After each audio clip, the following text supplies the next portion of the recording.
Illinois Stories is brought to you by the Corporation for Public Broadcasting and by the support of viewers like you. Thank you. Hello, welcome to Illinois Stories. I'm Mark McDonald in Western Illinois University's library in Macomb.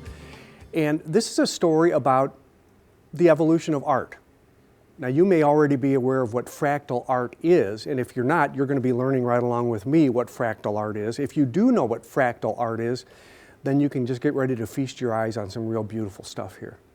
And Deb Lutz, thanks for joining us. You were recommended to me by one of the best-known artists in Macomb and all over the Midwest, Fred Jones. And we're going to talk to Mr. Jones later in this program about your art. But the reason fractal art appealed to me is because I've done a lot of art stories, but never one about fractal art. So congratulations, you're a first. Well, thank you. I appreciate that. Okay, what is fractal art? Oh, that's a big question. Yeah, it is. To break it down as simply as possible, fractal art is geometry. And fractals are a geometric process just like a rectangle or a square would be, only they use fractal art to describe things in nature that regular geometry can't describe.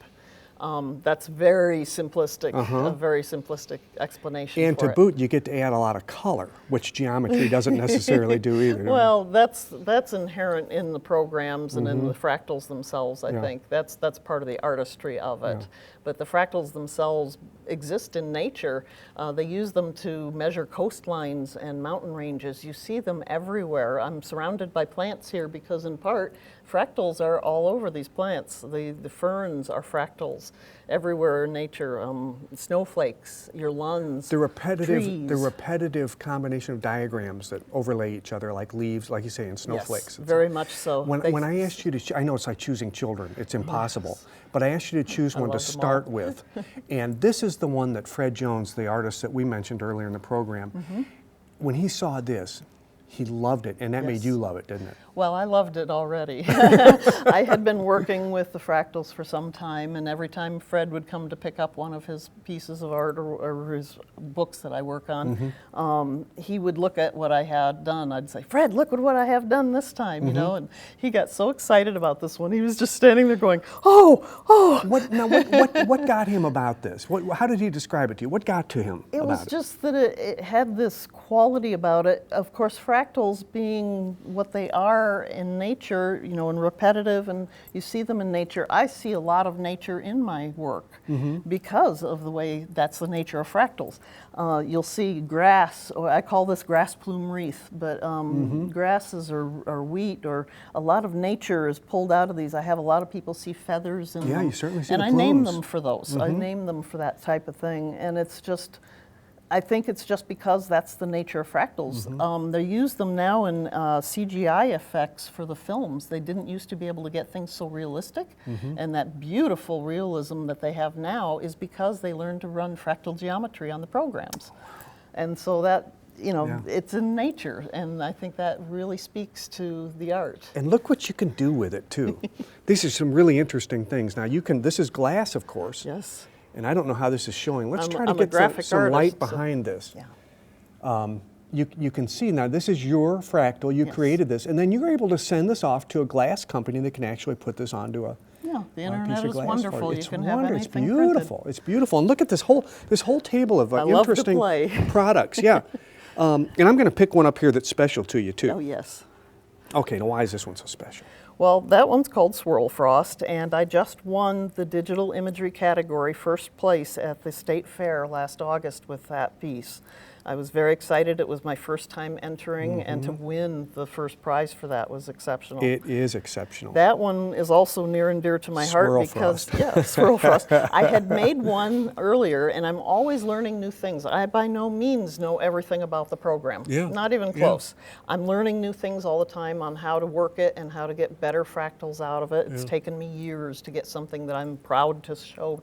During this program, you're going to show us a little bit how the program works. We've got a computer set up, and you can show us how you get started and then how the thing develops as the process goes on. I like this though too, because here, this is cool. Another example of what you can do there's with them. frost. This is, and it's on it's on a slideshow. Yes. So you've got your, and you can put it on, this is transferring every 3 seconds, but you can see that you can get a whole slideshow and change them as they go. They're beautiful and things. fractal art is done using special programs that run the algorithms for you, so you don't have to know all the math. But the thing about them is when you render them out of the program, they are an image like a photograph. And you can do anything with them when you have them. As you see, I do everything with them. Calendars and note cards and bookmarks. You could hang them on a wall. Like here's another glass piece, and if we'll hold it up That's to... one of my newer ones. This looks like a Capitol building. I call it Castle City. Yeah, isn't that something? Look at the dome. Yeah. That is really cool.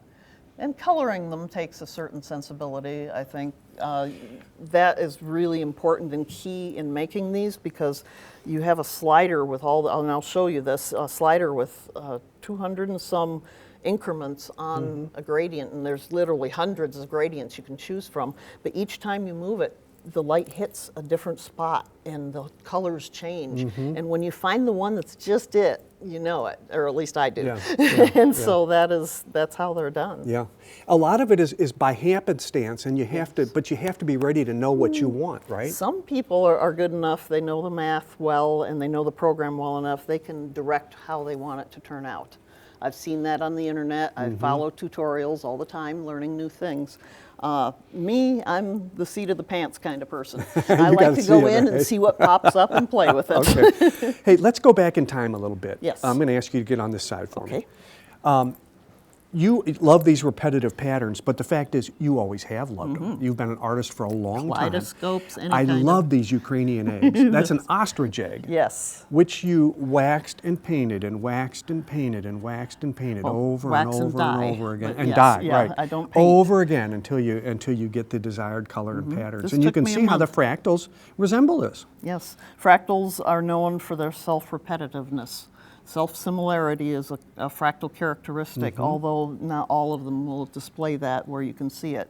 They will all be self-similar in some respect. And you, like you say, you love the kaleidoscopic effect, and that's kind of what you get here, too. This is my dodecahedron, and this is a direct precursor to my doing the fractals, because I was learning how to do all these different things in Photoshop. And what do you call it again? What do you call it? A dodecahedron. I designed it flat and then put it together. It was for a class project. I went back to school in my 40s to get a second degree in graphic design. Let's step on this side of the quilt. Yeah. Because the quilt is probably the first repetitive pattern that people become aware of. And this, of course, they've been making these for hundreds of years. Yes. But you made this one yourself, didn't you? Oh, yes, yes. This is a pattern known as a stack and whack, where you stack the layers of fabric and cut them and then kaleidoscope them. Again, you see the patterns.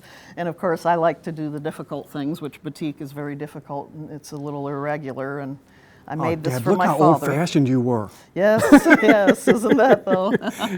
But it is beautiful. I've always had that fascination. You can't stay warm with a fractal. Can you? No. No, you got to have a quilt for that. You got to have a quilt, yes. And then, of course, there's the coffee table, too. And this is, again, they're repetitive designs. I created all those. These are very geometric. I created all those and put them together to make the whole. And there again, I've always been fascinated with the designs. That's almost a snowflake. I call it ceramic frost because it reminds me of a frost pattern, and that's very fractal. Really neat. We're going to look at some more of your work later in the program. We're going to talk to Fred Jones about fractals and how that sort of ties into more conventional art. But first, let's go to the computer and see how you get started. Okay. Deb Lutz. Okay, we're at the magic instrument here. This is this is your paintbrush right here, right? And the first thing we're going to see is a homepage from this organization called Apophysis, and this software is available for free to anybody who wants to download it. There are several kinds of graphic generators that are for free on the internet, and they each have their strengths and their weaknesses, but this is the one I learned on first, and I really enjoy it. I plan to learn other ones, but this is the guy. I like Apophysis really well. They have several versions you can download. You hit the downloads, they have tutorials. You download the basic one first, and then you can go to different ones and get the newer, updated models, basically. There's a 3D model one that I like a lot. and that's where I get them from. And there are links to all over the internet where there are tutorials, so you can learn what to do with them. Okay. Yeah. Let's download one. You want one downloaded? I have Well, it on let's the get computer already. let's get started. Okay, I have them on my computer here. I'll open up the 3D one. I wanted to show you what it looks like when you first open it. There are so many things you can do. First of all, you'll see that you have a listing here. This is just randomly generated fractals. These are all fractals. Okay. And some are neat and some aren't anything at all, but you can see there's some really interesting ones. And then there are different transformation palettes that you can use to help you distill down to something that is really cool. Okay. It takes a while to learn some of this, but it's not difficult, and you can do it. I'm a person, I don't necessarily know all the math, but I do it by the seat of my pants. I do it by what I like and how it's looking. You save all the increments, and so that makes a difference. This particular palette is your mutation palette. These are different types of transformations. At the top left. Yes. At the top left. Okay. You're looking at the one on here. So I can move this slider and have them transform less or transform more. And then if I like And something, then you choose one, I huh? pick it, Okay, and up it then comes. it goes to there. All right. So you save them, and I have a lot of files saved, and I've created one here where I thought was an interesting form that I started with. Okay. Kind of a blob. It's a little bit of a blob, but it Yeah. has some interest It has to some it. good colors. And there were some neat looking transformations over here. I believe I might have picked that one last night. No, it comes up different. I picked from one of them and ended up with this. Okay, that is very different. So it's starting, I liken it to focusing them. I know it's not always in focus, but that's how I look at it, is focusing them. This is a palette, which is a lot of fun. Lower left, right? Yeah. You've got your geometric figures there. Yeah, Okay. I just happen to put these in this format. Okay. They're floating windows, so you can put them wherever you want Okay. them. These are what represent what is on the screen. These are the mathematical equations that are out there for it. You can add more of the triangles if you want. There's a lot of tools here. You can be very precise about it and create exactly the form. If you know your math and you know this program, you can create the form that you want. If you want it to be bubbles this or lines there or whatever, I tend to want to play. So you can take any of the triangles and you can take the corners, watch this screen here, Oh, yeah. and see what it's doing. And when you stop, you have something totally different. You can go back if you didn't like what you did, save if you like. I save various times just to see. See, now that transforms those little guys. And it really makes a different look to them. Now, the third palette you have here is the adjusting palette. This is where you can zoom in and out. You can raise and lower it, although you can manually do that here too. You can take, on the 3D palette, which is what I really like, you can move it up and down so you can see all the different Okay, now that angles. says pitch. So what you're doing is you're rotating it, aren't you? Yeah, it's a type of rotate. The pitch and yaw is one thing. Rotate, you have rotate too, where you can just turn it around and around. And that's something different as well. So you can really do a lot of that. But going back to the form we had, this is one of them that I had. There are other things you can do to them besides coloring. I don't even get to coloring until I have something called scripts. People write scripts for this, and they're wonderful.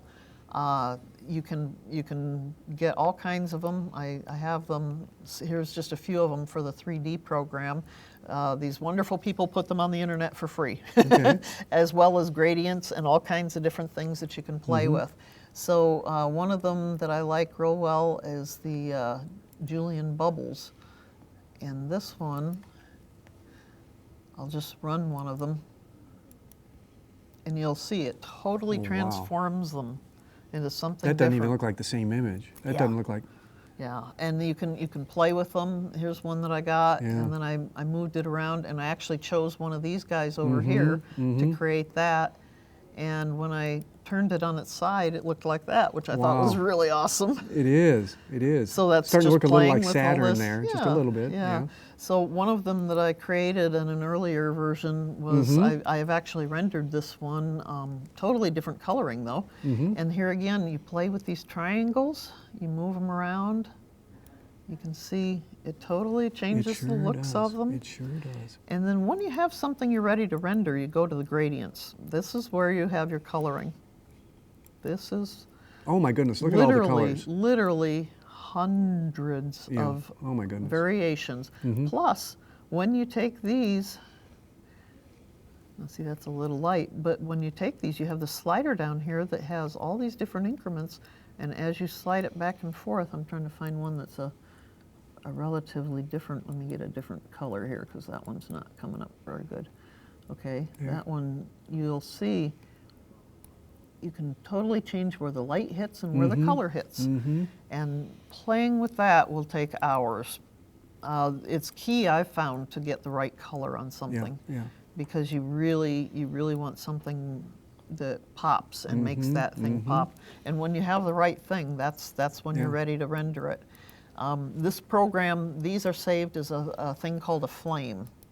I have, there again, hundreds of flames. What you want to do then, if you want to render one, which will make it into what they call a ping file. A ping file is just like a JPEG or a TIFF file, if anybody's familiar with that, only it has no background. So I'll go up to this little sprocket here and bring up the palette to render it. And I always render them as big as I can get them, and sometimes I even bump them up further, and at high quality. How long does it take for the computer to render an image like that? That depends on the image and the math involved. I've had them go easily 4 hours, or I've had some go a whole week. Wow. So that's very rare. Usually it's between 4 and 12 hours for a render. And once I hit that, it'll start ticking off. You can use your computer. It doesn't eat up that much space. But that's basically how they're created. And when you have it, after you render it, it's in a form called the ping file. I've got one here. That actually is showing a white background, but that's because of its viewing, and it has no color behind it. Now, I've had a lot of people ask me, why don't I color them different shades? Well, there's a reason for that. When you go to something in a color, and I've seen them done and done well, I've never liked them though. I've always enjoyed when it goes black. It pops the colors, It sure and it does. really makes them light. Beautiful. And so once I have that kind of a file, I can use it for anything in graphics. Here's another one, and that's the black end of it. And there it is on a green. You can see it just doesn't have the impact, not in my mind anyway. There are certain instances where that's good, but that's the artist's choice. Right. Anybody can choose what they like the best. Fred Jones, you've been doing art for a long time. Many years, 60 years at least. Yeah, and you've been retired from here at WIU for what, 13 years? Yes, retired in 2000, so it's maybe 14. 14 years, Stretch it out a little. The world of art is changing, isn't it? I guess it always has, but it's kind of at a sort of an elevated level of change, isn't it? You know, we've gone through all kinds of changes in my lifetime. I mean, there's been revolutions in the way the 60s were, or in the way that we look at computers now, or the way that we look at the environment, or other aspects of genetic codes. So there's things, but this computer revolution has changed the face of the earth in so many different dimensions, including art. In art, yeah. And the reason I wanted you to be part of this program is because you have done a lot of what I guess we would call conventional art in your life, and you can look at these fractals and you can appreciate them. I'm kind of two-handed. I still paint, I still draw, I still get back to very basic kind of forms. And in a way, that's therapy for me when I get into a drawing rather than dealing with computers all day long. So, in a way, I have a love affair with both sides of the coin, that I can deal with the images and ideas on my little laptop at home, or I can go back up to into my studio and say, like, I want to do a painting today, or paintings. And so I interact with both media, and thanks to some help from Deb Lutz, because I don't have the time or the skills or the energy to do what she does for me, and that is giving me a design quality with a computer that I would not be able to do. So I have and other people on campus, students on campus, help me in the way that I want to use the computer as an art form. I mentioned fractals, and we're going to talk a lot about fractals during this half hour, but I asked you to pick one of Deb's out that you thought was exemplary. Yes. So tell me about this piece. Well, I mean, if we look into the 21st century, and you mentioned the idea of art is changing, the computer gave us a whole new way of looking at reality. I mean, the last revolution was Cézanne, who started chopping up the idea of a landscape into almost pre-cubist ideas. And then it progressed with, and this is the next one. We can see reality through a program language. And so what happened, of course, with the fractal is that we had Mandelbrot, who invented a way of making patterns inside patterns, inside patterns, inside patterns. And here comes the artist who says, whoa, well, I can do something with that. So if we look at an image like this, there's a beauty about repetition. There's a repetition in nature, there's a repetition in life. You know, we breathe, one, two, you know, or we go and see a field of wheat, and it's amazing in its just diversity, complexity, but simplicity at the same time. So in a way, these sort of echo the ideas that we have in nature and in science now and so forth. So if we look at this, you know, you can see it, what is it? It looks like a science fiction image. Or if you look at the deep seas, that we are coming up with all kinds of new life forms every year or every day almost, that it sort of does that kind of reference to. And in in another way, you know, it's completely different from what we're used to as looking at an art form. Yeah. So you can reference it to something, but at the same time, you can also say, hey, this is a whole new way. And in some ways, they repeat other aspects because, you know, you can look at these as stained glass windows. The medieval, this came up with stained glass windows, which just, to me at least, are amazing. These things have that same kind of spirituality to them. And they are something beyond our human comprehension in a way. Some of your work it doesn't resemble fractals, but it has some similarities, doesn't it? Yeah, I mean, this is 25 years old. So when I got into computers in 86, 87, there were no software programs. So programming was the skill, and then software came, and they were obviously a lot less sophisticated than they are today. But I kind of got from programming into software, and I realized that I got involved, but I was out of my depth in the way that there was so much change going on, so much learning, and I was running around with other aspects of my career in the department, like making books and printmaking and so forth. I don't have time, and if I did have time, I wouldn't have time to make any of my own work. So I got back into printmaking, which was my area of expertise, and gave somebody else in the department. Yeah. And there are people who have, like Deb, has a natural kind of, what would you call, intuitive way of dealing with computers and making images. Maybe I was too old, or maybe I just don't have that same kind of feeling about using the computer and having more joy and fun. Yeah, the visions are fun though, aren't they, and unique.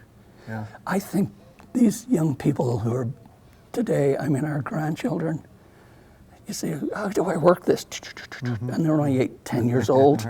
I say, oh my goodness, you don't know anything about what's happened in the last 20, 30 years, from typewriters to, you know, I mean, I went through the whole idea of setting type on metal stuff in Madison to now I can do it, but nothing with the kind of finesse that Deb has or other people I deal with have.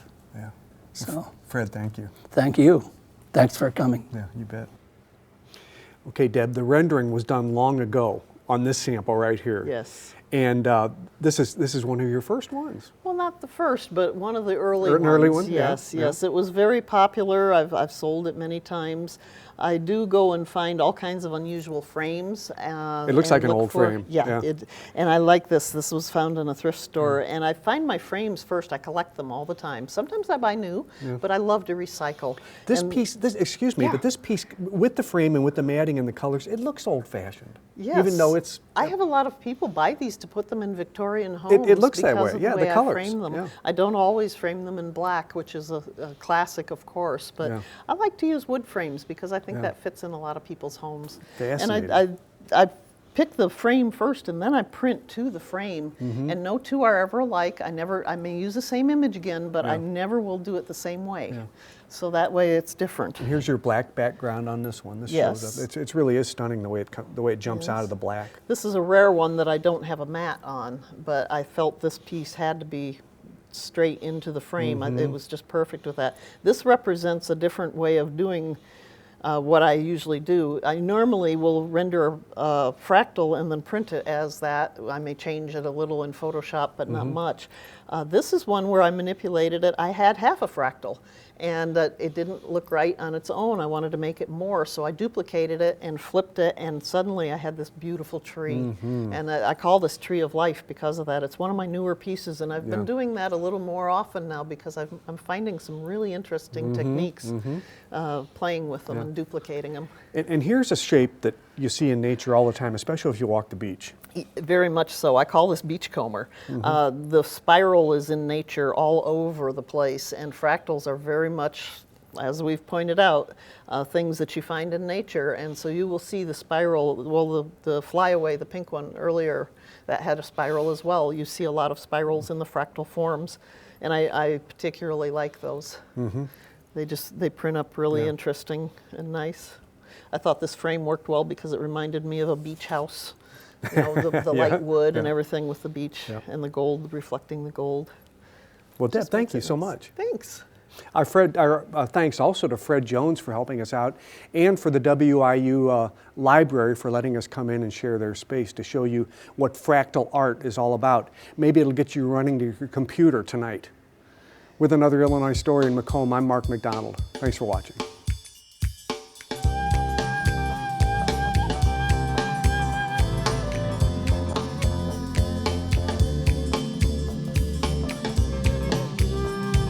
Illinois Stories is brought to you by the Corporation for Public Broadcasting and by the support of viewers like you. Thank you. For a DVD copy of the program you've just seen, send $19.95 to Network Knowledge, P.O. Box 6248, Springfield, Illinois 62708. Be sure to include the program name, subject, and when the program aired. You can also order with your credit card by calling 800-232-3605.